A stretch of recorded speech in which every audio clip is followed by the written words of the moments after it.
Meus irmãos, vamos abrir em Lucas, capítulo 9, versículos 57 a 62.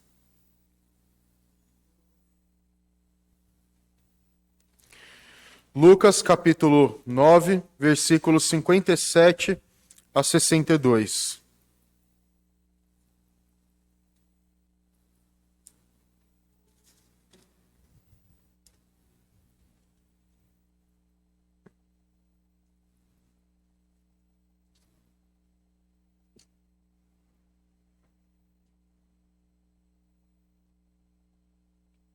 Lucas, capítulo 9, versículos 57 a 62, assim diz a palavra do Senhor.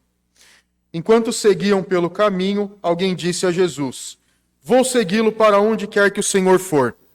Mas Jesus lhe respondeu: "As raposas têm as suas tocas, e as aves do céu têm os seus ninhos, mas o Filho do Homem não tem onde reclinar a cabeça." A outro disse: "Siga-me." Mas ele respondeu: "Senhor, deixe-me primeiro sepultar o meu pai." Mas Jesus insistiu: "Deixe que os mortos sepultem os seus mortos.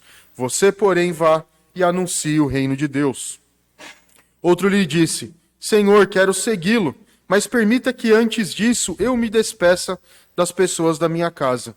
Mas Jesus respondeu: "Ninguém que põe a mão no arado e olha para trás é apto para o reino de Deus." Até aqui a palavra do Senhor. Oremos mais uma vez. Senhor nosso Deus, ao abrir a Tua palavra, pedimos a Tua direção. Ensina-nos a verdade, ensina-nos aquilo que estava proposto neste ensino de Jesus. Que Teu Espírito nos ilumine e nos direcione. É o que pedimos em nome de Jesus. Amém. Meus irmãos, se vocês observarem, ou se nós observarmos o texto, nós veremos que existem 3 homens. E esses 3 homens são confrontados pelo mesmo desejo. 2 deles se apresentam como discípulos de Jesus e dizem: "Seguirei o Senhor." E um deles é chamado a seguir Jesus. Versículo 59, "Siga-me."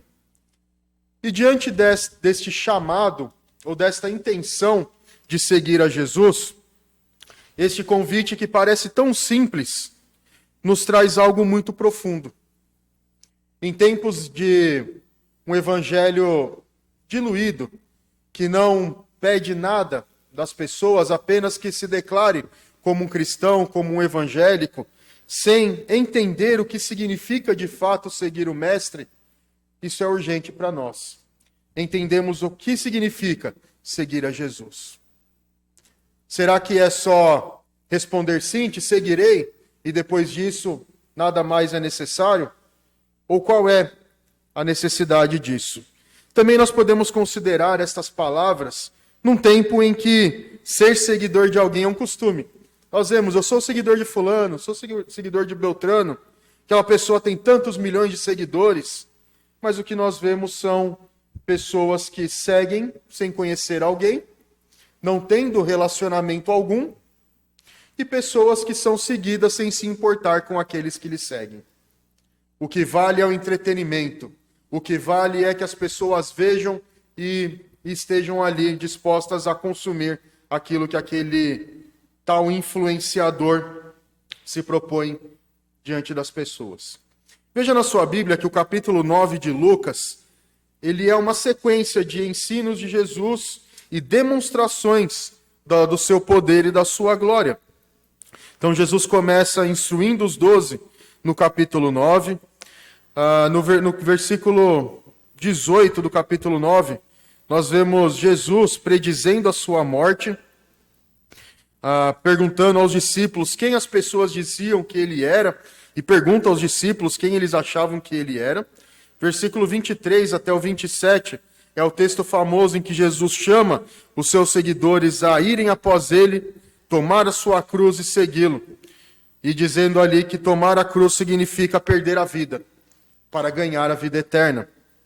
Jesus cura, nós temos a transfiguração, nós temos Jesus de novo predizendo a sua morte, e aqui nós chegamos no final e Jesus mais uma vez confrontando aqueles homens sobre o desejo de seguir a Jesus. E uma coisa que é importante nós também lembrarmos a respeito dessa época é o que significava ser um mestre e o que significava ser um discípulo. No mundo antigo, seguir alguém significava associar-se a alguém para aprender. E isso era feito não como hoje, as crianças vão à escola, têm um período de aula e retornam. Mas esses discípulos moravam com seus mestres, estavam dia e noite com eles, ouvindo as suas palavras, vendo as suas atitudes, sendo ensinados a como viver, a como colocar em prática os seus ensinos. E assim depois eles fariam outros discípulos que teriam estas mesmas características. Então, quando Jesus usa a expressão seguir, o que ele tem em mente é: seguir significa alguém que vai à frente, que se junta ao mestre como um assistente e que o acompanha.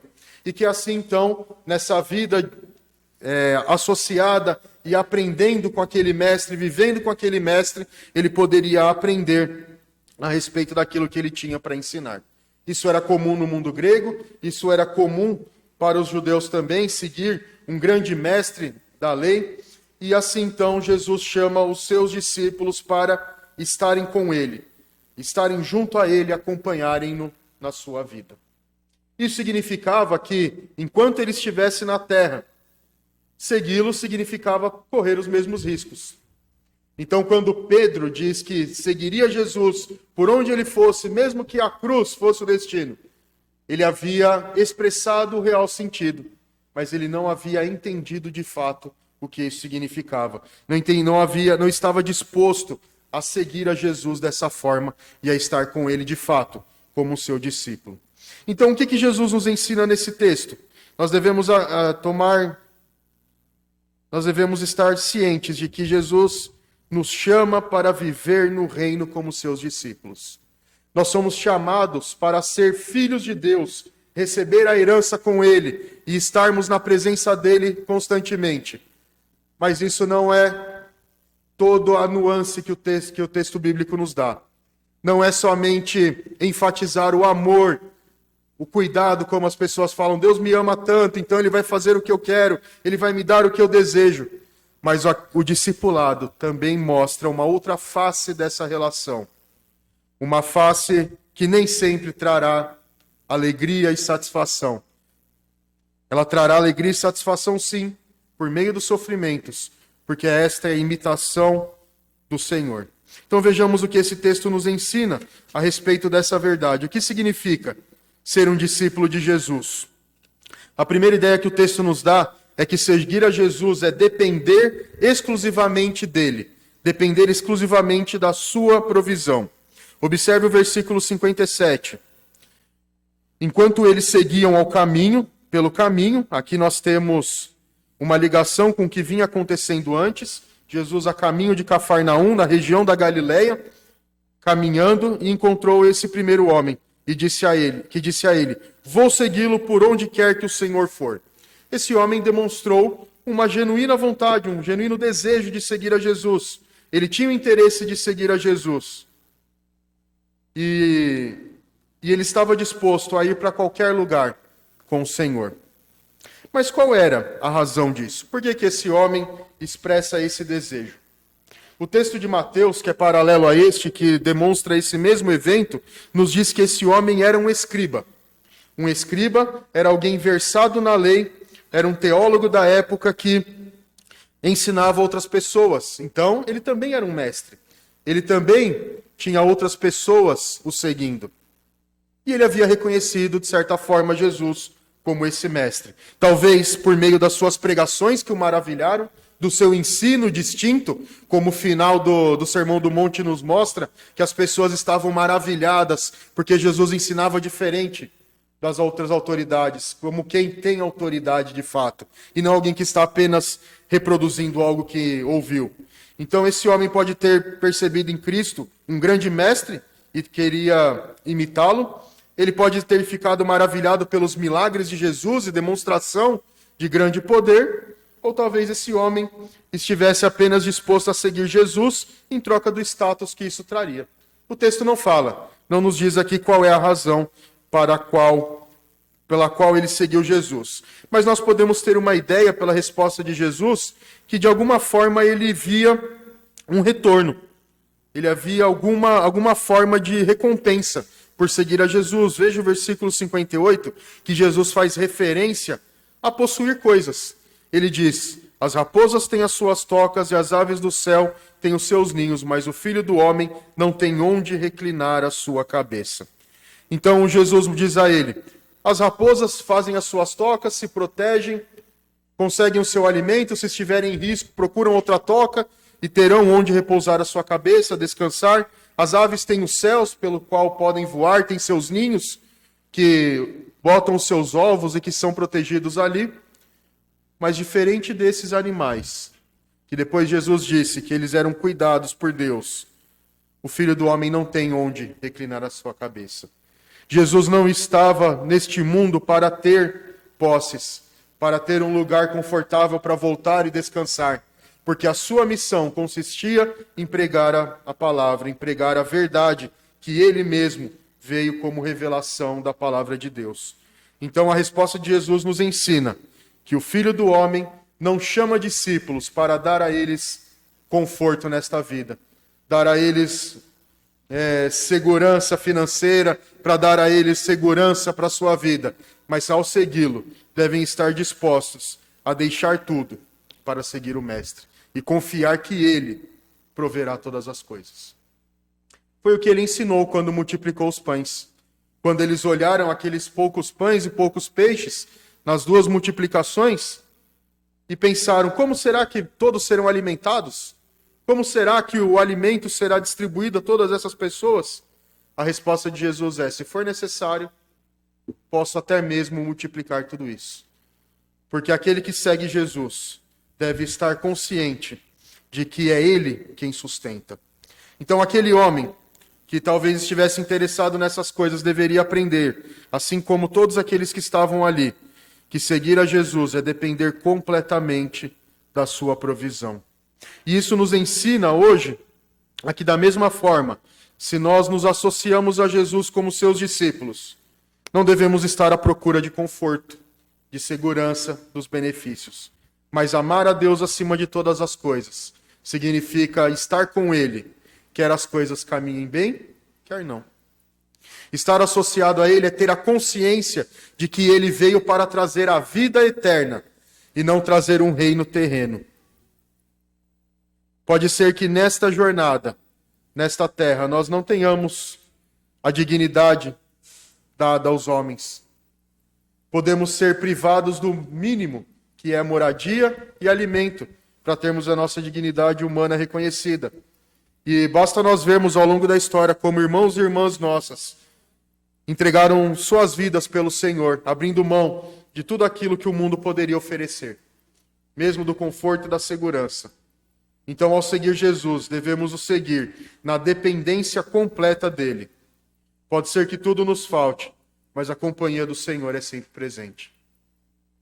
Se alguém não está disposto a negar a si mesmo, como o texto anterior aqui no capítulo 9 mesmo de Lucas nos ensina, se alguém não está disposto a negar a si mesmo, abrir mão do seu eu, dos seus sonhos, dos seus desejos, da sua vontade, para seguir a Jesus, não pode ser um discípulo dele. É melhor que continue caminhando a sua própria vida.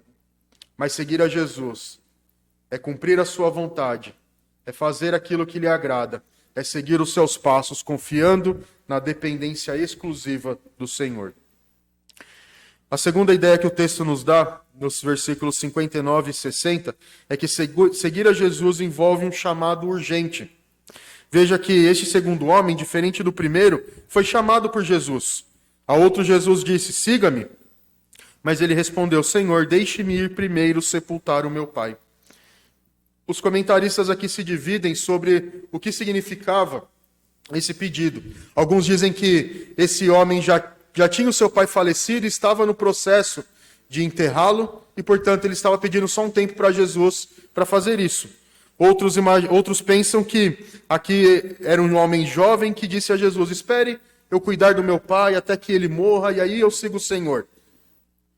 E aí um tempo grande seria entre essas duas coisas, entre o seu cuidar do seu pai até a sua velhice, e aí ele seguiria Jesus quando seu pai não estivesse mais presente.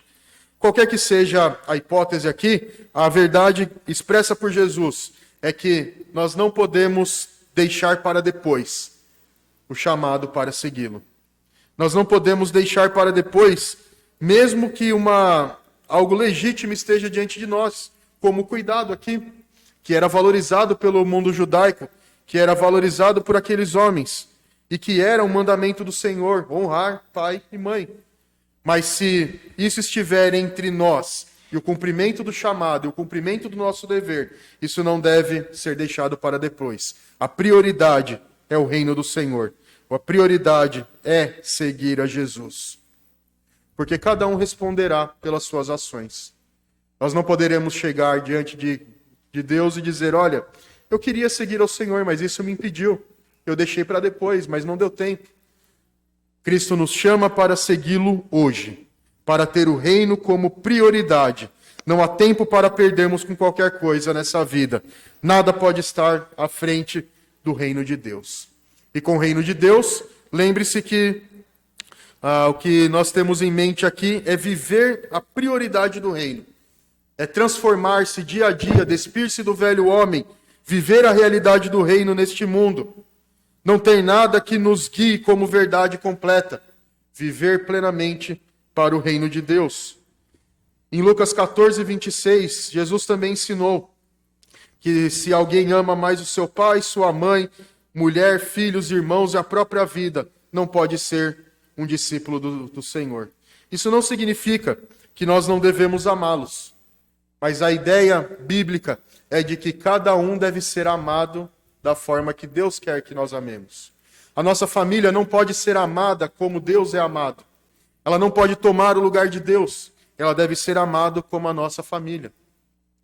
Então, assim, nós devemos amar Deus como Deus. E amar a Deus significa tê-lo sobre todas as coisas. Tê-lo como o nosso bem maior, como o nosso bem supremo.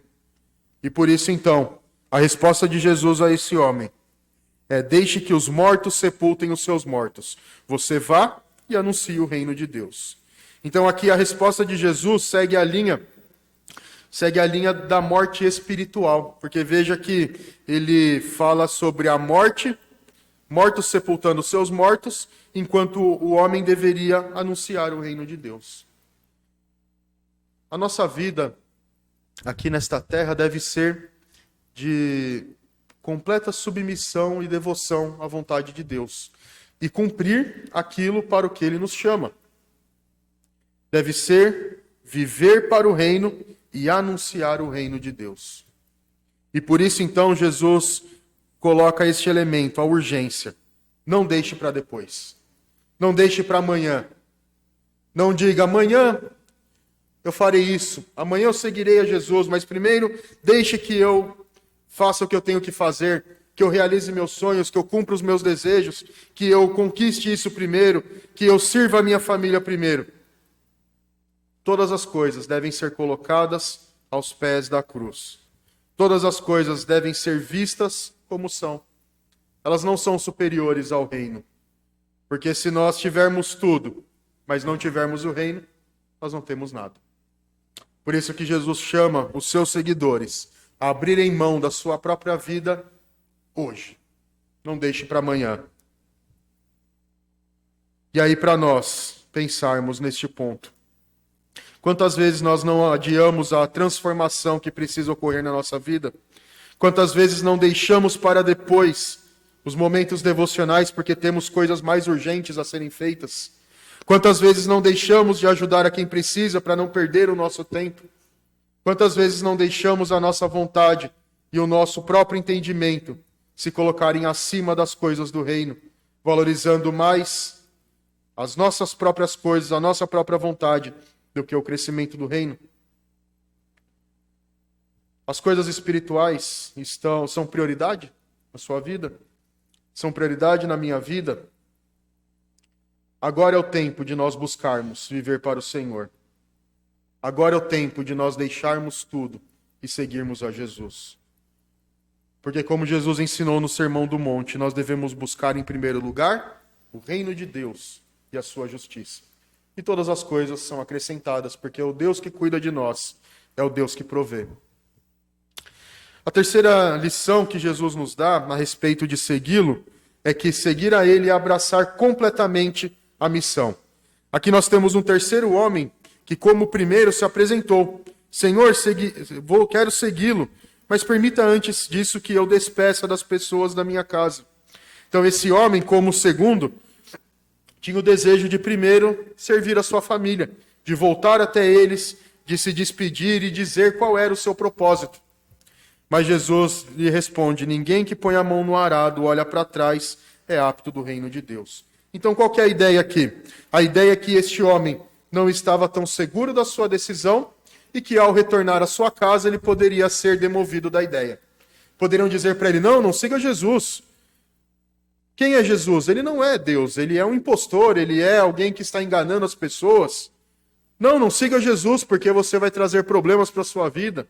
Então ele poderia perder esse seu desejo por causa da sugestão da sua família.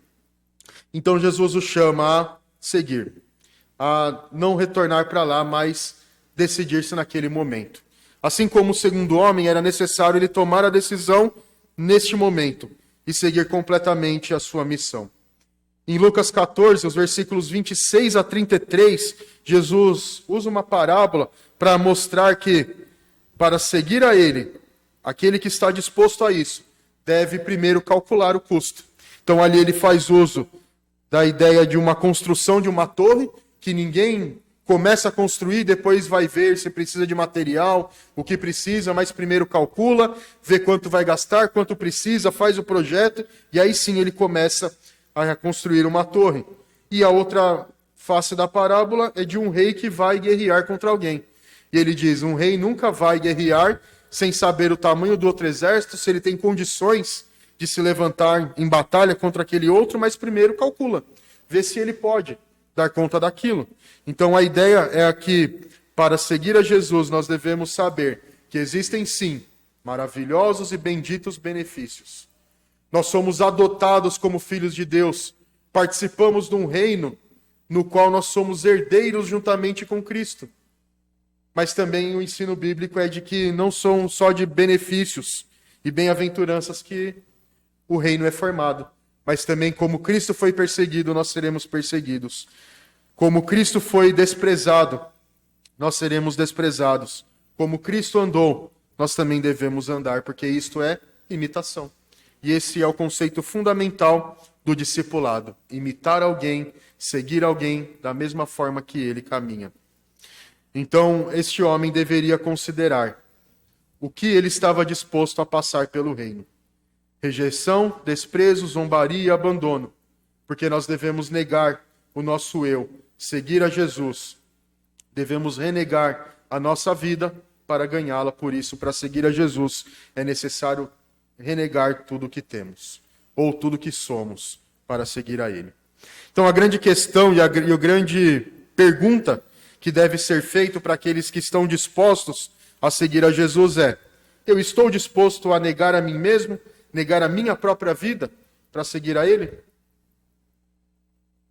Quando nós professamos a nossa fé, nós estávamos cientes de que isto aconteceria? Calculamos o custo do discipulado? Calculamos o que isso significava? Porque é isso que Jesus requer de nós. Esvaziar-nos de nós mesmos e nos revestir do Espírito Santo. Renegar as nossas paixões, renegar os nossos desejos e nos encher do Espírito Santo para seguir os seus passos. Seguir a Jesus, então, envolve renegar as nossas convicções pessoais, que se contrapõem ao Evangelho, deixar os nossos sonhos se for necessário, entregar o nosso tempo, nossa segurança, a nossa própria vida para o Senhor. Lembre-se que Jesus constantemente mostra a sua submissão ao projeto divino. Vários momentos ele demonstrou como tudo aquilo que foi determinado seria cumprido, porque ele estava em conexão direta com o Pai. E E quando ele nos diz que assim como o Filho e o Pai estão unidos, ele está unido ao seu povo, ele nos mostra que este mesmo tipo de relacionamento deve existir entre nós e ele. Alguém que está disposto a deixar tudo para seguir o Mestre. Está disposto a tomar a cruz e segui-lo, para morrer para este mundo. Somente uma convicção fundamentada na fé em Cristo pode nos fazer isso. Deixar tudo para seguir ao Senhor. E é necessário que aquele que se associa a Ele esteja convicto disso. Então o texto nos ensina que seguir a Jesus significa depender completamente da provisão dele e do sustento, sabendo que nós não devemos esperar recompensas ou glória por seguir o Mestre, mas a verdadeira alegria e satisfação estão justamente no fato de estar com ele. A segunda lição é que o chamado do Mestre é urgente. A prioridade da nossa vida é o reino. Não devemos deixar que outras coisas sejam colocadas diante disso, mas seguir a Deus, seguir a Cristo, é o nosso propósito maior. E em terceiro lugar, que nós devemos abraçar completamente a missão. Devemos nos engajar para que o reino de Deus seja propagado. Devemos estar convictos do custo do discipulado. Então essas três lições nos são ensinadas. Devemos compreender, então, que o discipulado é envolto de benefícios e bem-aventuranças, mas também envolve um custo. Envolve seguir o Mestre, envolve estar unido a Ele no seu sofrimento, na sua morte, para que nós recebamos também a sua ressurreição. E a questão, então, que se levanta para nós é se nós já estamos vivendo essas coisas. Certamente, muitos dos nossos pecados estão associados à nossa relutância em renegar a nós mesmos, a nos deixar para sermos enchidos do Senhor.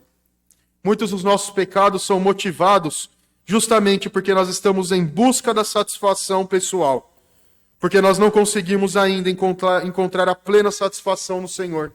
Então nós buscamos em outras coisas.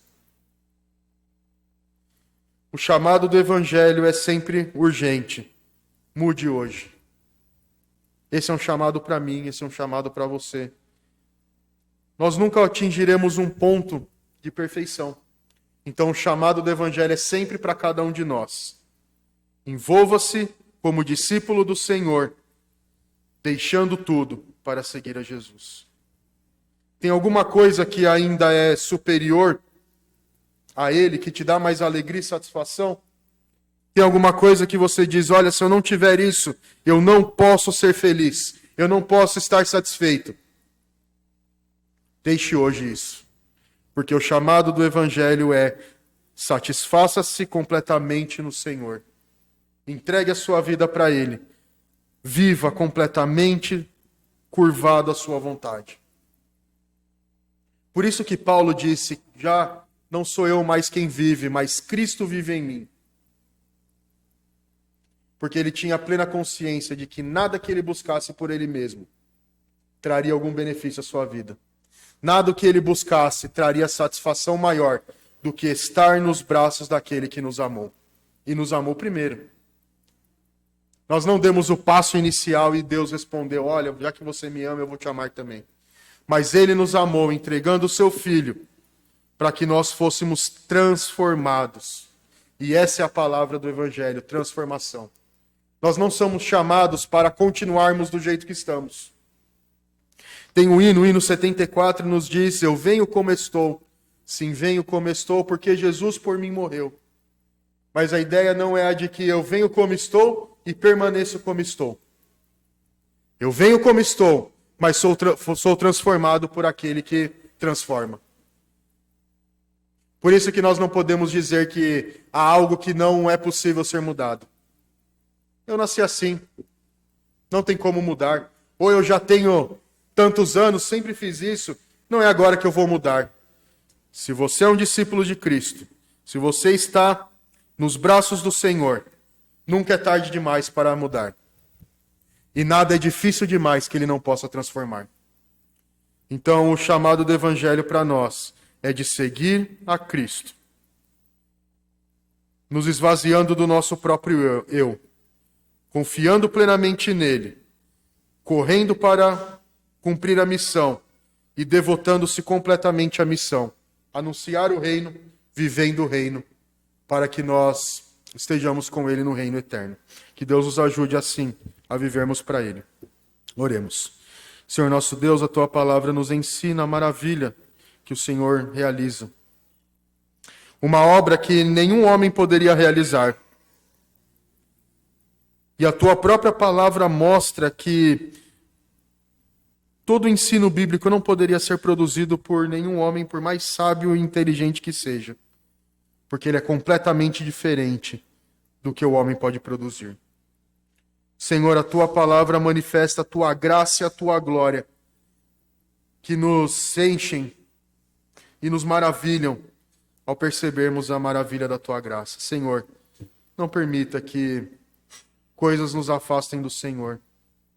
Não nos permita vivermos uma vida morna ou fria, mas dá-nos, Senhor, sempre o desejo de vivermos devotamente a Ti, de buscar satisfazer ao Senhor, a viver para a Tua graça e a Tua glória. Não permita, Senhor, que nada nos afaste do Senhor. Não permita que vivamos aquém daquilo para o que o Senhor nos chamou. Ajuda-nos a desfrutar dos benefícios do Senhor, da companhia do Senhor, em tempos de bonança e em tempos de tempestade. Ajuda-nos a viver satisfeitos em Ti mesmo, satisfeitos naquilo que o Senhor concede, satisfeitos por termos a companhia do Senhor. Que a nossa plena satisfação e alegria esteja em fazermos parte do reino eterno, tendo recebido a vida que o Senhor nos concede. Ajuda-nos assim e já agradecemos também a Ti, porque o Senhor já tem operado isto em nós. E assim oramos em nome de Jesus.